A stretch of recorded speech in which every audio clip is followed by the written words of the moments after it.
فيه أمريكي يجلس بجنبي يستلم $10,000 يجي لمي بالشقة. قال كم تستلم راتب؟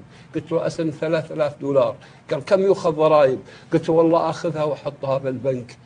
قال يا أخي ودني للسعودية أعمل نظافة وخذ أمريكا from shore to shore.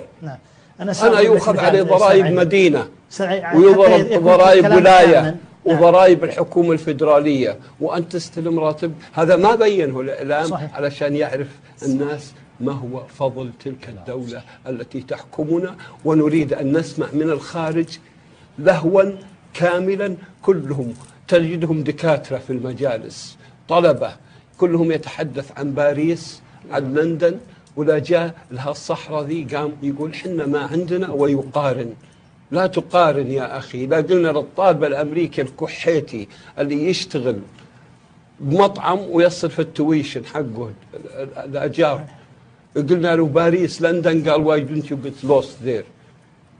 وحنا نجلس تلقاهم دكاترة آكلين ودارس على حساب، مش على حساب أمه ولا حساب أبوه، على حساب الدولة. قاعد من كندا حتى جاب شهادة الطب، يجي يقولون والله لندن فيها وباريس فيها وحنا عندنا ما فيها. وحنا عندنا، تعالوا شوفوا بالتواصل الاجتماعي هذا اللي يسمونه اللي ينكت غبار الرياض ويطلع لي صورة من سويسرا.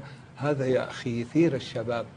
علينا أن نقف ضد هذا الرجل وقفة إعلامي ونقول شرب، اصمت، لا تتكلم بهذا الكلام. نحن بلد كريم وأرضنا نحبها وإن كانت غبرة. وصدقوني لو يجي رجل من الشام يركض على رجليه ويطيح بحدود السعودية ويخم شجرة ثمام تطلع منها الخنافس ليقول والله العظيم إن ريحة شجرة الثمام مع الأمن والأمان خير من جنات الشام. صدقت.